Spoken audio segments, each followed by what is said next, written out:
ชวนดิเลยนะเฮ้ยจะมาใส่มาเจนไงจะตีมือเอาได้ดิฮะตีมือนะไป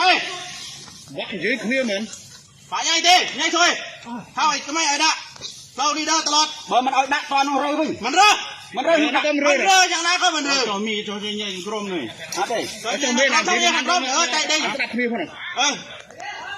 มีตัวใหญ่ขึ้นกรมตอนนี้อะไรไม่กินเหรอไม่กินทอดยังทอดอย่าทอดอะไรมึงทอดไปไอ้กวดน้ำเท่าเห็ดหมานี่ตัดทิ้งนี่ขโมยด้วยมึงตัดนะโอ้ยหมดบางเล่าไปด้วยเที่ยวรถน้ำเขาใหญ่ดูโอ้เท่าหิ้งมวยมาทำตัวแล้วดักในนอนในบ้านไหน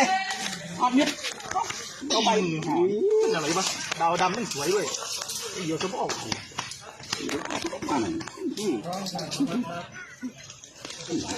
ใช่ครับน่าเขาจังเลยไปนี่โอ้รวดน้ำดักมาแต่ใส่ได้ใหญ่พร้อมตะดักหมดดีดักมาบดทำนาเจี๊ยตั้งไอ้ตอนนี้เนี่ยเจี๊ยตั้งบ่ไอ้ตอนนี้เป็นไงจำเลยถนัดเลยก็ต้องแฝงแล้วมาได้ใส่ที่เป็นเต้านี่เดินตลอดมาลงไอ้ดักเลยคือมันดักจ้ะดักthôiคือดักได้คือเปล่าได้เองก็ลาได้เองไม่ใหญ่มาได้เองก็ลาไม่อ่านเลยนะมาบ้านเองก็ลาไม่เอาเองมันต้องเป็นก็ลามาเนี่ยก่อนไปเลยไปเลยมึงชวนดิเฮ้ยเร็วเจ้ามือเฮ้ยผ่านเนื้อจะเก่าสินเข้ามาดิกลัวมึงเหรอ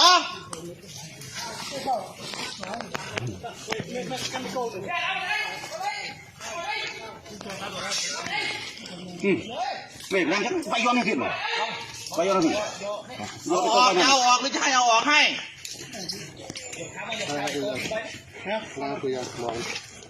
นั่นเป็นโกลิมโกลิมนะนี่เด็กโกนลูกเบี้ยตุ้ยการนั่นเลยสิยออะไร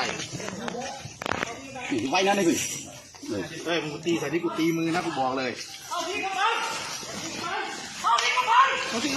บัง